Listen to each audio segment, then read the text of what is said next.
I'm Daniel Ross, 46 years old, and the HOA fined me $2,000 for parking a commercial vehicle in my own driveway. That so-called commercial vehicle was my wheelchair-accessible van, and that day when I came home from a follow-up at the VA hospital and saw that empty patch of concrete where my van should have been, I felt something I hadn't felt in years, not helplessness, not anger, something colder, cleaner. It was a Tuesday morning. The air was thick with the kind of Florida humidity that makes your shirt stick to your back before 9 a.m. I'd only been gone for 2 hours. When I rolled up the driveway, confused and already double-checking whether I parked somewhere else, Karen Delgado, the HOA board president, was standing outside in her usual white blouse and sunglasses, sipping coffee on her porch like she was posing for a neighborhood catalog. She didn't say anything at first, just watched me scan the empty driveway. Then she said it like she was reporting a package delivery. That eyesore is finally gone.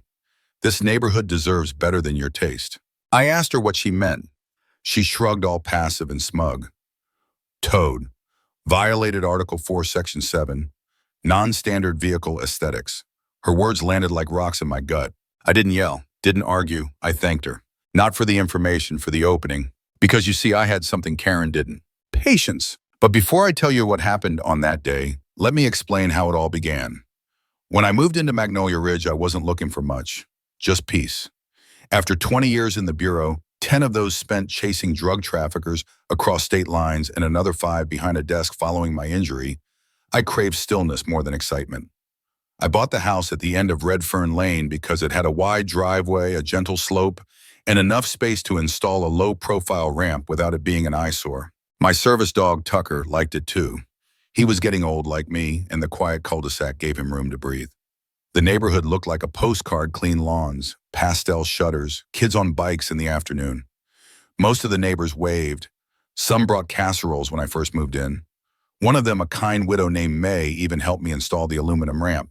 She joked that I'd have to let her borrow my toolbox anytime she needed. Life was at first quiet and kind. The HOA never crossed my mind. The rules seemed simple. Keep the lawn cut, no loud parties, no garish colors.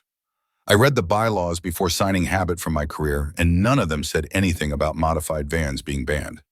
In fact, there was a section on reasonable accommodations under federal law, and I'd made sure the house and driveway met all necessary ADA guidelines. The van was everything to me. A matte gray Dodge Grand Caravan fitted with side entry access hand controls and space for Tucker's crate. It didn't scream disabled. It didn't even stand out aside from the slight height reduction and low-profile lift. It had cost me more than most people pay for a luxury sedan, but it gave me freedom, control, dignity. Karen didn't like it. I noticed her watching me during my first week. She'd stand by her mailbox just a little too long, glance at her clipboard as I loaded groceries into the van. One day she said, "You know, this used to be a really uniform street. Everything matched. It looked professional." I wasn't sure if she was trying to be helpful or insulting. Maybe both. I smiled. "Well, I'm not here to ruin your symmetry. Just trying to live quietly." She didn't smile back. Over the next few weeks, little things started happening. Notes on my door, friendly reminders, she called them. The font was always bold, the language just vague enough to seem harmless, but each one pushed a little harder. "Please consider repainting your mailbox to match HOA standard colors. Ramp installation must be approved by HOA committee. Submit forms within 14 days. Reminder: vehicle appearances must maintain community visual integrity." When I checked the rule book again, none of these were enforceable. Not for someone with a documented disability, not under federal law. Still, I submitted the ramp paperwork out of courtesy. I even offered to paint the mailbox a neutral gray. I was trying to be neighborly, cooperative. But the van, that was where she drew the line. One evening after dinner, I overheard Karen talking to a younger couple on her lawn. They were new, still had their moving boxes stacked inside. She was gesturing in my direction, pretending to whisper. "It's a shame, really," she said loud enough for me to hear. "He seems nice, but that vehicle, it's like having a warehouse truck in a private community." That was the first time I felt it, that cold, coiled tension in my chest. I'd felt it before back in my field days, when something was off, when the play hadn't fully revealed itself, but you could smell the setup coming. I let it go. Until I got the first fine. It came in the mail 200 for aesthetic disruption due to modified commercial grade vehicle. I laughed, actually laughed, because it was absurd. But laughter turned to something else when I read the last line: non-compliance may result in vehicle removal at owner's expense. I showed it to my neighbor May. She looked horrified. Daniel, she can't do that. That van is your mobility. She's testing boundaries, I said, seeing what she can get away with. And I already knew what came next. That was the thing about people like Karen. They poke, they prod, they escalate in slow, calculated steps, waiting for you to either fold or explode. I'd seen that pattern in interrogations and local corruption rings. They start with pressure count on silence, then go in for the overreach. The van was just the beginning, but I was documenting everything. I took photos of every note. I kept copies of every fine, every voicemail, every witness conversation. I installed a door camera, even captured a clip of Karen and her little clipboard measuring my ramp slope one Sunday morning like she was trying to prove something to herself. It wasn't paranoia, it was preparation. And soon it would be evidence. It didn't take long for Karen to escalate. Once she got that first fine to stick, or at least mailed out, it emboldened her. The next few weeks felt like a petty crusade. Every 3 or 4 days, I'd get a new letter in the mailbox from the HOA, all signed by Karen herself. Each one nitpicked something ridiculous. The ramp was now not in compliance with community design guidelines, despite its ADA specs being within legal limits. My front bushes were overgrown by 2 inches beyond the decorative border. And one Tuesday morning, I received a violation for the color of my trash bins. Apparently, the shade of green used by the city waste management service clashed with community cohesion. That one nearly made me laugh if it hadn't been delivered with a $75 fine. But nothing topped the moment she complained about the American flag I had on a small pole attached to my porch railing. She claimed it was too large for the aesthetic of the street. When I pushed back, she quoted a non-existent HOA size restriction. I responded formally in writing referencing the Freedom to Display the American Flag Act of 2005. She never brought it up again, but I caught her staring at it for several minutes one morning, arms folded, lips tight. All the while, I tried to maintain a level head. My training taught me how to endure pressure, how to measure response. I knew when to push back and when to wait. And right now I was watching, collecting, patterning behavior. But the neighbors, they weren't as resilient. One by one, they began to distance themselves. The waves stopped. May still spoke with me, and a few quiet ones nodded hello, but most others, especially the board sympathizers, pulled back. You could feel the shift. I had become a problem not because of who I was, but because of how Karen painted me. She says, "You're aggressive," May whispered one evening as we watered her potted ferns. That you confronted her about her leadership. I haven't raised my voice once, I said. I haven't even filed a formal complaint. She told people you threatened her. That was the moment I stopped brushing it off. When someone as methodical as Karen starts playing the threatened woman card in a position of power, it can spiral fast. The HOA newsletter started carrying coded language. We ask all home owners to uphold a standard of civility and decorum. Any form of intimidation or disruption will not be tolerated. I hadn't even spoken to her since the van fine arrived. I knew what she was doing. She was building her own paper trail, a narrative that framed her as the victim and me as the aggressor. It was clever in a petty, manipulative way. Then it happened. My security camera caught it. A private towing truck, not the city, not the sheriff's department, pulled up at 3:41 a.m. A man in a black hoodie and jeans hopped out, fiddled with the side entry lift, and began hitching my van to the rig. He was good, quiet, efficient, almost like he'd done this before. Tucker barked like hell. I rolled out the front door in time to see the van lights blink as it was being yanked up the driveway. I called out. The guy never even looked back. I shouted after him, "You have no authority to take that vehicle." He responded with just 2 words before climbing into the cab, HOA order. When I wheeled up to Karen's door that morning, she answered like she'd been expecting me. "You had no right," I told her. "That's not your property. That's a medical accommodation." She sipped her coffee, her pinky extended. "It's unsightly. Multiple complaints. The board voted. There's no posted vote. No notice. No due process." She smirked. "Well, you can always appeal, but it might take a few months. I hope you don't need it right away." That was her play. She wanted me to lash out, to scream, to make a scene so she could escalate things officially. But I didn't. Instead, I took a breath, long, cold, deep. "You just broke federal law," I said. But don't worry, I'll make sure it's documented. Her smile faltered for the briefest second. She didn't know my background. Not really. I'd always kept quiet about what I did before moving in. To them, I was just the quiet, disabled guy at the end of the lane. But she was about to learn something the hard way. The ADA isn't just some polite suggestion. And federal contracts for private services like towing come with strict rules. And me, I still had friends in the right places. That night, I submitted 3 formal records, one to the ADA Compliance Division of the Justice Department, one to the Florida Department of Transportation's Commercial Towing Division, and one to a contact at the Bureau's Civil Rights Unit. And then I waited. The next few days crawled by like a bad surveillance stakeout. Every time I looked out my front window and saw that empty patch of concrete where my van used to sit, a knot twisted in my stomach. That van wasn't just transportation, it was independence. Without it, I couldn't get to my therapy appointments, the grocery store, or even the dog park where Tucker got his daily exercise. Karen knew that. That was the point. It wasn't about rules, it was about control. I called the towing company listed on the fine notice. They acted confused, told me no vehicle under my name had been processed or logged in their system. I gave them the make, model, plate number, VIN.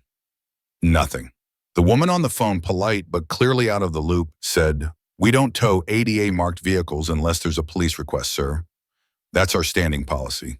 That caught my attention. Police request. I called the sheriff's department next. They confirmed no record of a tow from my address, private towing, the deputy said. Outside our scope unless it was criminal or resulted in a disturbance. So Karen had gone rogue. She didn't use the city's authorized contract. She didn't go through law enforcement. She used an off-the-books hauler, probably under the table, and hoped I'd be too scared, too tired, or too isolated to fight back. She was wrong. I logged every call. I recorded every conversation. I kept a digital folder and printed backups. The footage from my door camera, I handed that over to my contact at the Bureau the next day. Special Agent Colleen Alvarez, my old partner, didn't hesitate. "This reeks of contract fraud and ADA non-compliance," she said. "You sure you want to take this hire?" I didn't answer right away. Then I said I didn't give up half my body for someone like her to strip away the rest. Colleen filed the internal referral to DOJ. Within 72 hours, a preliminary inquiry was opened. ADA violations tied to HOA decisions are rare but serious, and when they involve unauthorized towing of a medical mobility device, that's a legal landmine. And still, Karen had no idea what she triggered. 2 days later, I received another violation notice from the HOA, this one claiming my front porch railing was non-standard and dangerous. The railing hadn't changed in months. It passed county inspection before I moved in. This wasn't about code. It was punishment. Karen was trying to drown me in paperwork, hoping I'd run out of time, energy, or patience. That night, I rolled over to May's porch with Tucker and sat in silence for a while. She handed me a cold lemonade. "Karen's talking again," she said after a long pause. "Says you're suing the HOA out of spite, that you're mentally unstable." I let the words sit there for a beat. "She's scared," I said finally. May glanced at me surprised. "You think so?" People like her, they control through illusion, through fear. But when that illusion starts to crack, when someone pushes back with more power, more clarity, they panic. They lash out. May nodded slowly. "You think she knows you filed?" "No," I said, "but she will." Then a small twist I did not see coming, a petty, almost laughable maneuver arrived the next morning. A bright pink violation tag stapled to my mailbox. In bold letters, it read, "Unauthorized canine pet exceeds HOA size limit." It was about Tucker, my service dog. I stared at it for a full minute, trying to decide if this was ignorance or audacity. It didn't matter. It was illegal either way. There was no HOA bylaw that overrode federal disability accommodations for service animals. Karen was bluffing again, reaching into a rule book she barely understood, hoping I'd break. Instead, I took a picture, sent it to Colleen. That was the moment the Bureau shifted their stance. "This is no longer just about ADA violations," she said. "This may qualify as harassment under federal protection statutes. You've got enough to move this from inquiry to investigation." They assigned 2 field agents to the case. A week later, the Bureau requested internal HOA documents, towing contracts, board vote records, financial statements, and compliance notices. Karen tried to stall, claimed the HOA office was in transition and documents were in off-site storage. That raised even more flags. When an HOA starts delaying document delivery, Especially after a federal request, it signals disorganization at best and at worst active concealment. But the real shift came when the Bureau obtained a subpoena for the towing company. Turns out the company didn't even exist as a registered Florida business. It was a shell, a fake name on a forged document, and the man in the hoodie who towed my van, a friend of Karen's son, his face showed up in a photo on her social media feed. A 4th of July party. Same guy, same smug grin. That was the smoking gun. And once the DOJ saw it, they authorized a full-scale federal investigation into the Magnolia Ridge HOA. Fraud, 80 violations, forgery, unlawful towing, harassment of a protected class. It had just begun. I don't know what Karen expected me to do after the van disappeared. Maybe crumble, move away, or show up yelling so she could call the police. But I didn't do any of that. I just kept showing up. At every HOA meeting, every mailbox notice, calm, quiet, watching. And that unnerved her more than any argument ever could. The day I hit my breaking point wasn't dramatic. It wasn't loud. It was a small moment. A neighbor, a father of two, came up to me in the grocery store parking lot, looked around to make sure no one was listening, and whispered, "Hey, I just want to say I don't agree with how they're treating you. But please don't bring any trouble to the neighborhood." I blinked at him. "Trouble," he nodded. "You know the whole legal thing, investigators and all. It's unsettling. We bought here to avoid that kind of stuff." I didn't say a word, just stared at him until he mumbled something and walked away. It hit me like a gut punch. I was the one being wronged, and yet I had somehow become the problem in the eyes of the people around me. That's how deep Karen's influence had rooted itself. She'd turned my quiet stand for dignity into a neighborhood threat. I went home that day, shut my door, and just sat there in the silence for a long while. That's when I knew something had to change, not just legally, emotionally, personally. This wasn't just about fighting Karen anymore. This was about reclaiming who I was before all this. I rolled into my garage, stared at the space where my van used to be, and realized it had become a symbol, not just of what I'd lost, but what she thought she could take. That night, I pulled out the hard case tucked in the back of my closet. It held my old service files, bureau credentials, commendation medals, and 2 thick binders of legal training on federal compliance protocols. I lit a cigar, my one guilty pleasure, and flipped through the pages, remembering who I used to be. I wasn't just some quiet guy in a cul-de-sac with a bad back and a service dog. I was a trained federal investigator with 20 years of experience taking down people exactly like Karen, people who hid behind rules and weaponized procedure to control, harass, and destroy others. I'd just forgotten that for a little while, but I remembered now. The very next day, I called the ADA compliance office and gave them the full rundown again, not just the violations, but the pattern, the emotional harm, the impact on my access, my health, and my rights. I also informed them that the HOA had not responded to any formal document request from my attorney, and I'd now be filing civil action under Title III of the ADA. That same morning, I dropped by the HOA office, clipboard in hand, just like Karen always used to carry, and politely asked to view the minutes from the last 5 board meetings. The new assistant, a college kid who looked like he didn't want to be there, shifted uncomfortably. We're actually under guidance not to release those right now."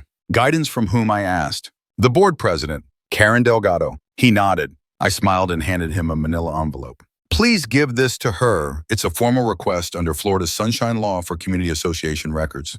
You're legally required to respond within 10 business days." He took it with shaking hands. As I rolled out of the building, Karen was walking in.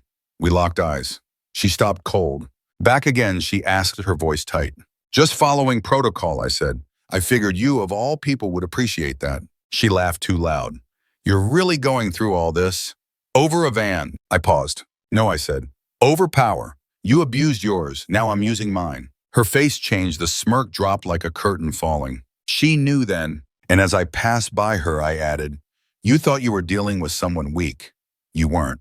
Back at home, I opened my laptop and began outlining my formal ADA civil complaint. I attached every document I had, every violation letter, every photo of the unauthorized canine notice, a copy of the security footage, witness statements from May and 2 neighbors who'd finally agreed to speak up once they realized I wasn't backing down. The complaint ran 73 pages. I hit send, and then I exhaled for the first time in weeks. It wasn't over, not yet, but that moment, that breath, That was mine again. A week passed, then another. The neighborhood grew quiet, too quiet. Karen wasn't strutting around with her clipboard anymore. The HOA office stayed closed for maintenance. I noticed fewer board members showing up at community events, and whispers started slipping through hedges and under porch lights. Something was shifting. Then one morning I got a call from Agent Alvarez. We've confirmed 3 violations of federal ADA guidelines, 2 forged documents involving towing permissions. And here's the kicker, a fake insurance policy issued in the name of the HOA for contract liability coverage. I leaned back in my chair, let that sink in. She faked an insurance document, I asked. Yep, looks like they never actually secured a legal towing vendor. Karen's son created a shell company using a friend's name, then submitted paperwork to make it look legitimate. You were right to flag it. Colleen paused. Dan, we're moving forward. There will be a federal inquiry into HOA fraud and civil rights abuse. It's not just ADA now, it's insurance fraud, mail fraud, and likely conspiracy. I closed my eyes and nodded. Thank you. And then she added something that made my stomach twist. We're going to need your testimony. I had testified before, in bigger cases, national cases. I'd faced down cartel, witnesses, corrupt politicians, white-collar kingpins. But this was my street, my house, my neighbors. Still, I agreed. Of course I did. That same day, I called someone I hadn't spoken to in over 2 years, my old bureau field partner, Jake. We hadn't talked much since my injury. There was guilt there, unspoken distance. But I needed his expertise. Jake was an expert in fraud detection, especially in organizational corruption. When I explained the situation, he didn't hesitate. You're going to need more than just records, he said. You need proof of intent emails, private board communications, anything that shows they knowingly broke the law. He flew down that weekend. We set up shop in my garage, surrounded by old field gear, piles of HOA documents, Tucker snoring in the corner. Jake helped me dig through the digital metadata of the PDFs Karen had sent, and within hours we struck gold. One file of towing authorization had metadata showing it was edited 3 days after the van was removed. And not only that, it had been copied and pasted from an online template for residential eviction notices. Lazy, sloppy, but damning. We also found something else. A string of emails not sent to me, but buried in the footer of a newsletter update where Karen had BCC'd board members on HOA policy changes regarding vehicle standards. The policy didn't exist. She made it up. Jake helped me pull the raw server header from the emails. We traced them to a personal Gmail account she used outside the HOA's official communication platform, a violation of transparency laws for community management. That was the piece we needed. The setup was complete. We compiled everything, files, metadata, screenshots, email traces, and forwarded them to Agent Alvarez. She called back within hours. You just handed us probable cause, she said. We're getting warrants. The next Friday morning, I sat on my porch with Tucker sipping coffee when 3 unmarked black SUVs rolled into Magnolia Ridge. It was quiet at first. Neighbors peeked through blinds. A few kids stood frozen on their scooters. Then the agents stepped out, badges displayed, clipboards ready, and knocked on the HOA office door. Karen answered. I know because I watched through binoculars. She wore a blue blouse that day, the same one she always wore when she wanted to look official. They asked her questions, showed her papers. She started shaking her head, then her hands. Then her voice rose just enough that I could hear her from across the street. This is harassment. I'm a volunteer. I was just doing my duty. But she wasn't. And the agents weren't buying it. One of them walked her back inside. Another took files out to the car. And the last one, he looked directly at my house and gave a nod. It was happening. That evening, I got a phone call, not from the bureau, but from the HOA board vice president, a timid man named George who had never once made eye contact with me. Mr. Ross, we'd like to resolve this amicably. Would you be open to a meeting? I waited a beat. George said, you'll want to cancel that. You're already under federal investigation. I suggest you speak to an attorney. He sighed, so you're not going to back off. I smiled. I already did. When you towed my van, now I'm just cleaning up. That night, I slept the full night for the first time in months. Tucker curled up at my feet. My front yard light glowed peacefully. No pink notices, no smug glares across the street. Just silence, the kind I had fought for. The irony wasn't lost on me that someone like Karen, who had built her little empire of neighborhood control through forms and fine print, was now being undone by documents. By her own signatures, her own timestamps, her own desperate paper trail. The Bureau had everything they needed, but that didn't mean I was done. There was still a matter of accountability, not just punishment, but visibility. The entire community needed to see this for what it was. Not a private grudge, but a systemic abuse of power that could have hurt anyone. And if I had learned anything from my years in federal service, it was this: justice works best when the lights are on. So I started planning the final play. First, I went to the county clerk's office and filed a formal motion to speak during the upcoming HOA town hall. Karen had canceled the last 2 meetings citing security concerns, but by law, they had to hold a quarterly forum. And this one, it was already on the books and public. I wanted every seat filled, so I reached out quietly to neighbors, the ones who had once pulled away, the ones who'd whispered their support behind closed doors. I didn't beg, I didn't guilt. I just told them the truth. I'll be presenting evidence of criminal misconduct that affected all of us. If you care about your home, your voice, your future here, show up. May helped spread this word. So did the younger couple across the street, the ones Karen used to brag about recruiting for board service. And to make sure people paid attention, I printed flyers. Plain white bold text hand-delivered to every porch. The whole meeting. This Thursday, evidence will be presented. Your home, your rules, your right to know. No drama, no accusations, just tension. Thursday night came fast. The community center buzzed with quiet chatter as people filed in, more than I'd ever seen at one of these meetings. Usually it was a dozen retirees and a few bored spouses. This time 50, maybe 60 residents. Standing room in the back. Karen sat stiffly at the front table, flanked by George and one remaining board member. She didn't look at me as I rolled into place, center aisle folder in my lap. She opened with her usual. Let's begin by thanking everyone for coming. It's so wonderful to see engagement in our community. I raised my hand, calm, measured. I'd like to invoke homeowner rights under Article 7 to present evidence during the general forum. She blinked. This isn't the appropriate time. The bylaws permit homeowner statements in open forum. You confirmed that in the March newsletter. The crowd shifted. Someone murmured, "He's right." Karen stiffened. "Fine, 3 minutes." I didn't argue. I simply handed a thick envelope to the resident secretary, a sweet woman named Edna, who looked terrified.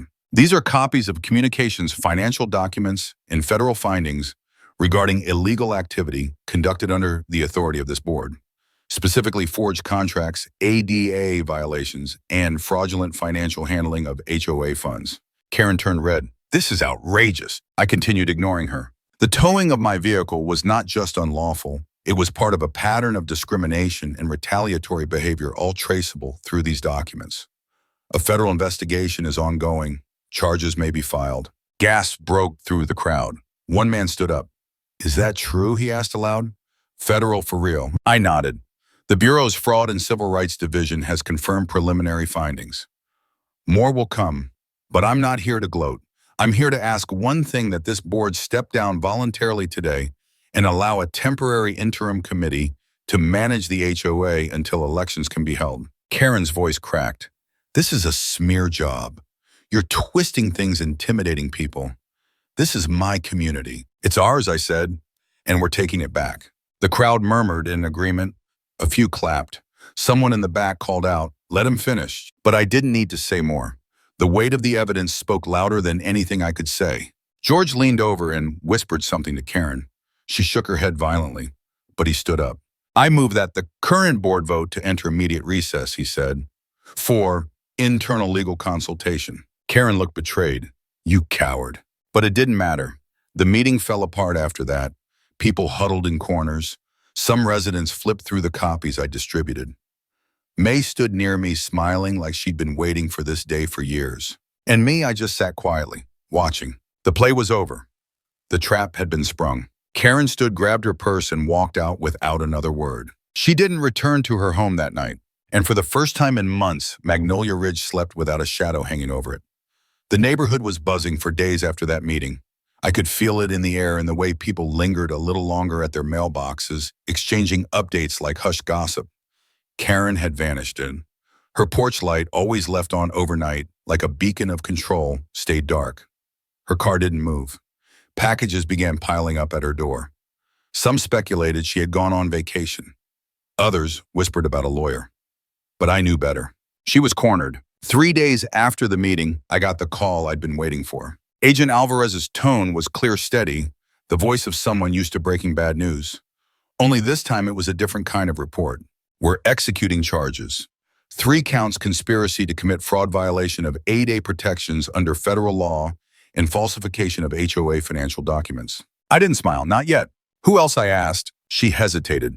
Karen Delgado, George Lane, and the third board member, Elise Cobb, all signed the fake towing documents. And we found something else. What? Karen's son was skimming funds from the HOA's landscaping contract. It was all staged. The checks went to a dummy LLC. That's wire fraud. A silence stretched between us. I let it settle in. Then Colleen said they'll be served this week, quietly. No cuffs, no headlines, not yet. But if they don't cooperate, we go public. I thanked her. Then I sat back in my chair looking at Tucker as he lay dozing in the sunbeam on the living room rug. It's happening, I said. His tail thumped once, like he understood. By Friday morning, the fallout had begun. An emergency notice went out from the HOA's legal counsel. The board was being dissolved temporarily due to internal procedural issues. A temporary committee of residents would be appointed. A few familiar faces, including May, were already being discussed. Karen's name was scrubbed from the HOA website by noon. But what happened next, the public twist, that was the part I didn't see coming. One of the neighbors, a young guy named Brian who had kept his head down during all of this, took it upon himself to create a website, HORformnow.com. On it, he published every document I'd shared, publicly redacted to protect personal info, along with a timeline of events and a short mission statement. When power is abused, we must respond with truth. This community stood silent too long, no more. Within days, the site went viral, not just in our area, but across the state. Other HOA members from nearby towns started emailing in. Stories poured out. Towing scams, pet bans, ramp rejections. It was like we tapped into a nerve. Local media picked it up first, then the regional news. One reporter, a woman from Channel 5, reached out and asked if I'd be willing to speak on record. I agreed, but only on one condition. We'd film it in front of the empty spot where my van had once been towed. We stood there, camera rolling, sunlight glinting off the mailbox where Karen had stapled my canine violation notice. I spoke slowly, clearly. I didn't rant. I didn't smear. I told my story like it was fact by fact, moment by moment. I ended with a single statement. Abuse doesn't always come with shouting or threats. Sometimes it comes dressed like order, like policy. But injustice in a blazer is still injustice. The clip aired that night. Within 48 hours, the DOJ announced the charges formally. Karen Delgado was booked and released on bail. So was George. Elise fled the state, but they found her in Georgia 2 days later. The community reaction was swift and brutal, but not cruel. There was no celebration, no pitchforks, just a wave of quiet, stunned reckoning. Neighbors who had once turned their backs now stopped me at the end of my driveway. Dan, I'm sorry. I should have said something. Thank you. Even Brian, the website guy, knocked on my door one evening with his daughter on his hip. I never realized how close it could come to affecting us. You saved this place, man. I didn't need the praise. I didn't even want it, but I appreciated the shift. Karen's house went up for sale within the month. The listing avoided mentioning her name. Charming 2-story colonial with recent updates and leadership legacy. I almost laughed at that. A week later, my van was returned clean, serviced, and in better shape than when it left. The towing company that never existed was dissolved. The Bureau tracked down the driver and flipped him for testimony. My attorney made sure the HOA reimbursed me every cent with interest. I parked the van exactly where it had always been, dead center in my driveway, right in view of the cul-de-sac. I even added a new bumper sticker. This vehicle survived the HOA. Ask me how. It became a joke around the neighborhood. Some laughed, some looked away, a few nodded silently in respect. And me, I didn't need to say another word. The truth was already louder than anything I could have shouted. With the charges filed and the HOA board dismantled, you'd think the story would have ended there. But justice doesn't wrap itself up in a neat little bow. It leaves residue. Echoes. Fallout. For Karen, it came in waves. The court proceedings were slow but deliberate. She pled not guilty, of course claimed ignorance, blamed the board, even tried to say her son had taken liberties she hadn't authorized. But emails don't lie, nor do timestamps. and certainly not the federal wire records tied to her personal checking account. At the pre-trial hearing, I was called to testify. The courtroom was beige and cold, the kind of sterile space where truth often feels too small. But I sat up straight, hands folded in my lap, and told them exactly what happened, how a disabled veteran came home one afternoon to find his modified van gone, how a neighborhood board president exploited her role to control and punish, hiding her bias behind rules that never existed, and how a trail of fake fines, forged letters, and power-drunk decisions had finally snapped under the weight of their own arrogance. Karen didn't look at me once during the testimony, but her lawyer did, and his face said everything. After court adjourned, I stepped outside into the humid Florida air and found a small crowd waiting. Not media, neighbors, real people. One older gentleman, never knew his name, offered a slow nod and said, "You did right by us." Another, a woman who'd always seemed standoffish, quietly handed me a folded note that simply read, "Thank you for fighting when we didn't." And that was it. The government seized assets from Karen's bank account to repay the HOA. The Shell landscaping company run by her son was shut down, and he was banned from holding any vendor contracts in the state for 10 years. George and Elise both accepted plea deals, minor sentences, hefty fines, and a permanent bar from serving on any residential board in Florida. But the real fallout, the kind that sticks, wasn't legal. It was cultural. Magnolia Ridge changed. The interim board, led by May and a few newly elected residents, started rewriting the bylaws with transparency. They hosted open working sessions in the park, invited feedback, and for the first time in community memory actually listened. They also implemented a new clause. Any rule that conflicts with ADA or federal housing laws is null and void. I offered to help consult on accessibility improvements, not because I needed to, but because I believed in shaping what came next. I began getting calls from people outside our neighborhood. Veterans, seniors, even a single mom from upstate whose HOA tried to evict her over a therapy dog. They'd heard the story through the website, the local news, even a blog that had picked it up nationally. They wanted advice, support, guidance. That's when I knew I had to do something more. I started sketching out a nonprofit, a quiet little organization called Access First. Its mission to educate homeowners and board members alike on disability rights, HOA boundaries, and conflict resolution through lawful channels. It wasn't a flashy revenge story, it was legacy. But before I could move forward, I needed to close one final loop. Karen's house had finally sold. I waited until the new owner moved, and a young woman single drives a teal hybrid and works in real estate.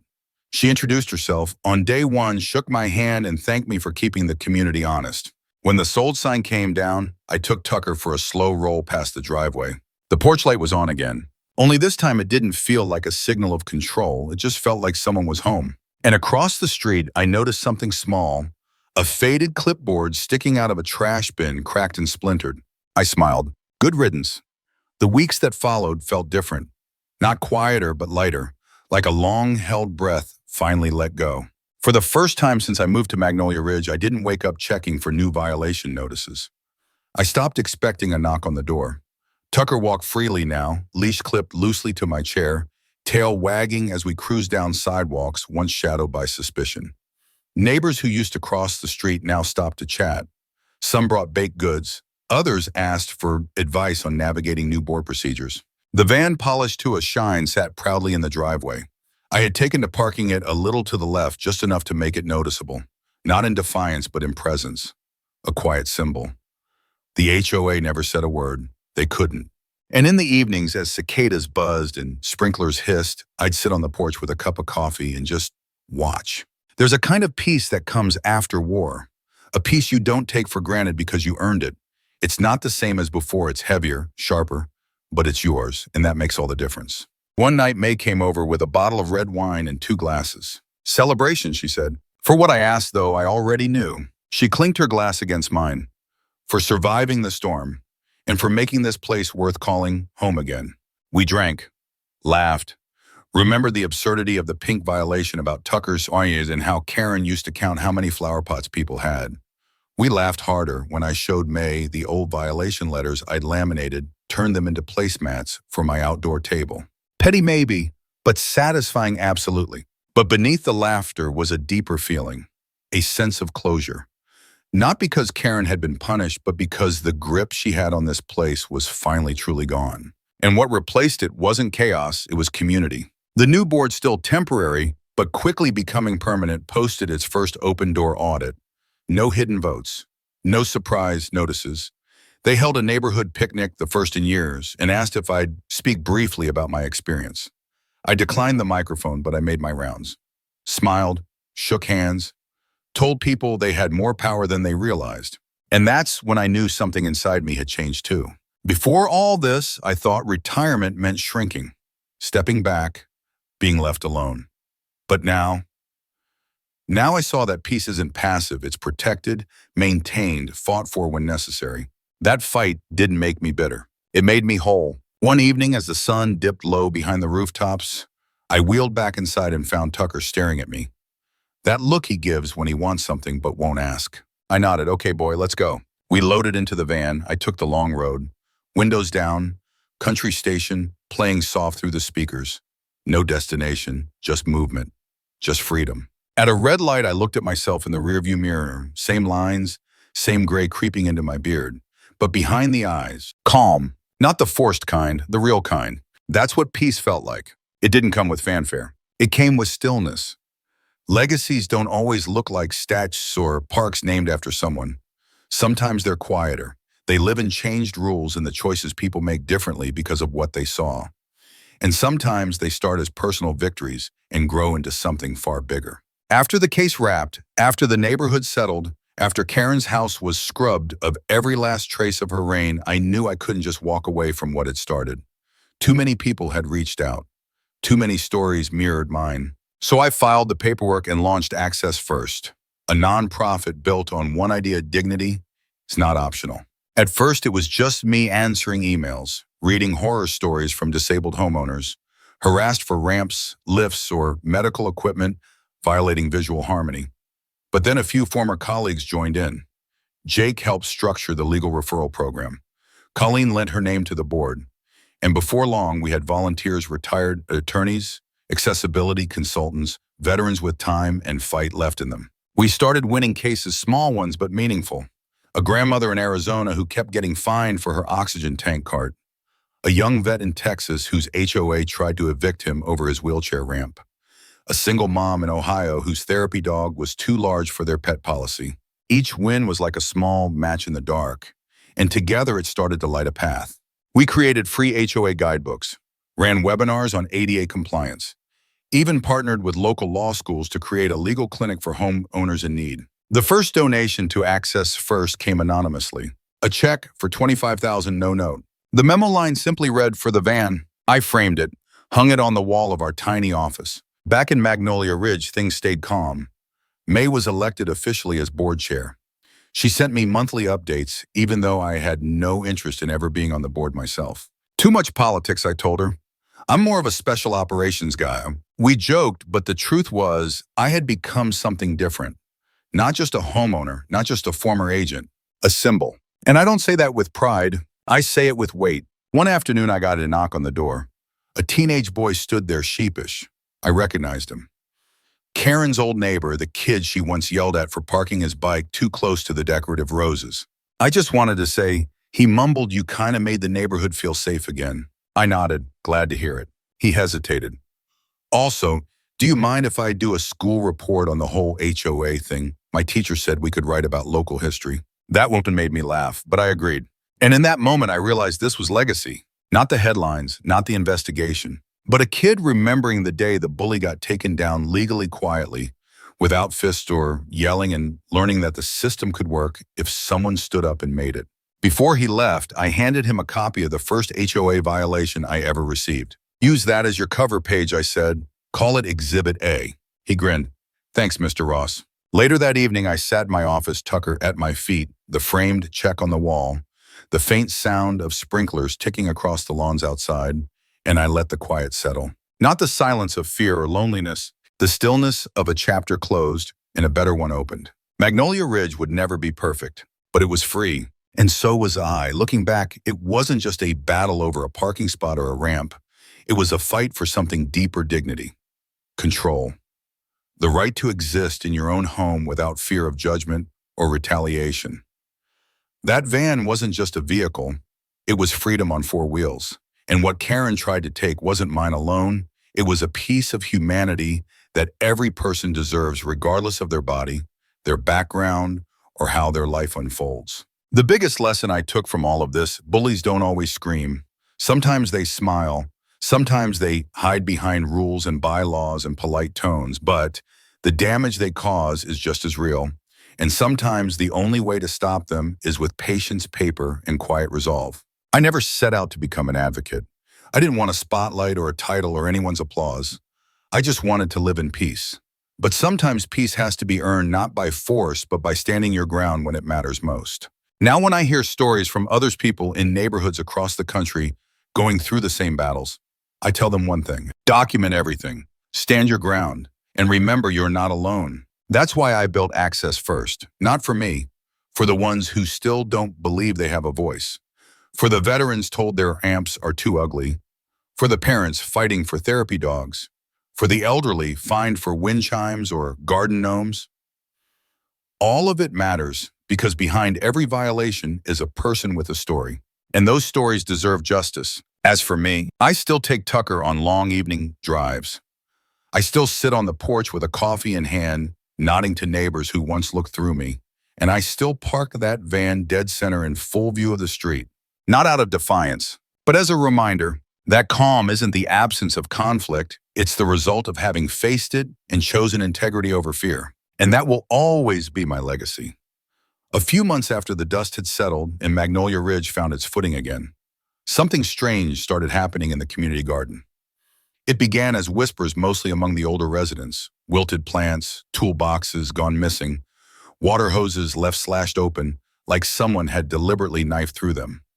I didn't pay much attention at first. Honestly, after everything with Karen, a few dead marigolds felt refreshingly low stakes. But then May showed up at my door one afternoon with a tight expression and dirt on her sleeves. "I need your eyes on something," she said. We rolled over together, her walking slowly, me in my chair, with Tucker trotting behind. The community garden was at the far edge of the neighborhood near the retention pond. It was a lovely little patch bordered by a white lattice fencing and a painted sign that read "Grow Together." May had spearheaded it years ago, mostly as a place for retirees to grow vegetables and herbs. It gave people purpose. And for some, like the widower who spent mornings there talking to his tomato plants, it gave them comfort. When we arrived, I noticed the damage immediately. Someone had torn through the raised beds with a rake or a boot. Basil stems snapped in half, squash plants crushed underfoot. A hose lay coiled in the dirt with its nozzle melted, likely by a lighter. And someone had spray-painted 3 letters on the fence, HOA. May looked at me. "This happened last night. Security camera." She shook her head. "We never needed one here before." I moved closer, examining the spray paint. The O in HOA was crooked off center. The kind of thing someone would do quickly, maybe nervously. I wheeled around the outer fence, scanning the perimeter, and found something odd tucked near a tree: a crumpled Mountain Dew can and a sneaker print in the damp dirt. Too small for an adult. "Teenagers?" I asked. May frowned. "Kids don't usually come this far out, and if they do, they hang at the basketball court." "Any conflicts lately? Anyone mad at the board?" She hesitated. "Well, kind of. There's been this guy, new resident, name's Travis, moved in a month ago. Started showing up to meetings saying the HOA's too soft now, that we're being too inclusive. He didn't like that we used budget funds to build a wider walkway into the garden. Called it catering to the chair crowd." I raised an eyebrow. "The chair crowd?" "His words," she said flatly. Tucker growled low. He didn't like tension. Later that evening, I reviewed the HOA forum archives and found a post by Travis, a rant about how the community was being hijacked by victims and their allies. The post had been downvoted and removed, but not before a few replies had escalated into a full-on comment war. I scanned the thread, noting a few usernames, one of which matched a teenage boy I'd seen skateboarding past my driveway the week before. His profile picture was a red bandana, the same color as the paint on the garden fence. The next morning, I sat in on the community committee meeting. I didn't speak at first, just listen. Travis was there, square-jawed, smug arms crossed like he'd already won something no one else knew about. When May brought up the garden vandalism, Travis snorted. "Why are we wasting time on tomatoes? We've got real issues, like overgrown lots and garbage cans out of place." I looked straight at him. "Did you paint the fence, Travis?" He leaned back. "Are you accusing me?" No, I'm asking you a question. His jaw twitched. I didn't do anything illegal, he said carefully. That was all I needed to hear. After the meeting, I spoke with the new board, now staffed with actual human beings, not power-hungry tyrants, and they agreed to fund the installation of a discrete camera system around the garden. I volunteered to monitor it, not out of paranoia, just principle. 3 nights later, the camera caught movement around 1:14 a.m. 2 figures, young, hooded, one tall, one shorter. The taller one had a can of red spray paint in his hand. They tagged the same fence, but this time with a different word, weak. I captured the footage, enhanced it, and delivered it to the sheriff's office the next morning. They recognized the taller 117, known for minor vandalism and trespassing. The younger one was harder to ID, but I knew what to do next. I printed out the photos and brought them to the next community potluck. I didn't show them off. I didn't shame anyone. I just sat near the buffet table and let people come to me. Eventually, word got around and one of the moms from down the block came over trembling. "I think the smaller one is my son," she whispered. I had no idea. He said he was sleeping at Travis's. Of course he did. We didn't press charges. The mom insisted her son come clean. He apologized at the next community meeting, tears in his eyes, his voice cracking as he said he just wanted to fit in with the strong guys. He'd been told they were reclaiming the neighborhood. He didn't even know what that meant. And Travis, he was gone within a week. HOA violations had piled up: loud music, broken yard lights, improper signage. Turns out he didn't actually care about the rules, just the control. The garden was repaired, the fence repainted. The old widower came back, whispered something to his tomato plants, and smiled at me. "Peace takes work," he said. I nodded. "So does keeping it." That garden grew better after that, fuller. The community even started a weekend program for kids to plant and harvest with older residents. They called it Grow Together 2.0. And sometimes when I rolled past on a quiet morning, I could still smell the basil and soil and see Tucker sniffing the rosemary as if he understood what it had taken to protect this simple, sacred space. Another small battle, another kind of victory.